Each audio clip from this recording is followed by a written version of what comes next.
வாய் பேசும் வாசன கிளியோ ஊர் பேசும் ஓவிய சிலையோ அந்த வெண்ணிலக்குள்ள சுட்ட வடகரி நீதானே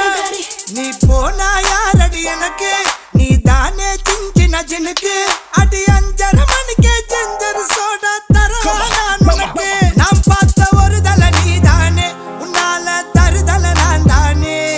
அட நெருப்புல விழுந்த ரசம் அரிசி புழுவ நானேனே மங்காத்தா ராணிய பார்த்தேனே கைமாத்தா காதல கேட்டேனே இந்த கோமல வள்ளி அண்ண தொட்ட குளிக்கவே மாட்டேனே அத்தங்கர ஓரத்தில் நின்னாலே குயிலு குப்பம் குருவிய போல அக்கம் பக்கம் யாருக்கும் தெரியாம லுக்கு விட்ட பக்குன்னு மேல